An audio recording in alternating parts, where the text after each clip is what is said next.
P ജയരാജനും ഇലക്ഷനും. കഴിഞ്ഞ Lok Sabha election ദിവസം രാവിലെ തന്നെ പി പറയുന്നു BJP നേതാവ് പ്രകാശ് ജാവ്ദേക്കറുമായി കൂടിക്കാഴ്ച നടത്തി. അതോടുകൂടി ഇലക്ഷൻ ദിവസം മൊത്തം പി കൊണ്ടുപോയി. ഇപ്പോൾ ഇതാ ഉപതെരഞ്ഞെടുപ്പായ ദിവസം തന്നെ പിയുടെ ആത്മകഥയും വിവാദവും.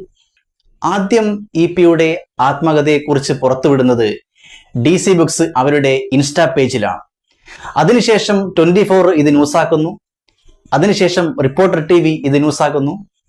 അപ്പോൾ പി പറയുന്നു, ഇത് ഞാനല്ല, ഇത് എനിക്കറിയില്ല, ശരിക്കുമുള്ള ഞാൻ വേറെ എവിടെയോ ആണ് എന്നൊക്കെയാണ് പി പറയുന്നത്.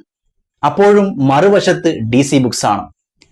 50-ലേറെ വർഷമായി പുസ്തക പ്രകാശന രംഗത്ത് സജീവമായി നിൽക്കുന്ന DC ബുക്സ് പിയുടെ ആത്മകഥയുടെ ഒരു പേജും ടൈറ്റിലും ഒക്കെ തയ്യാറാക്കി പുറത്തു വിടുക എന്ന് പറഞ്ഞാൽ ആര് പറയുന്നതാണ് ശരി?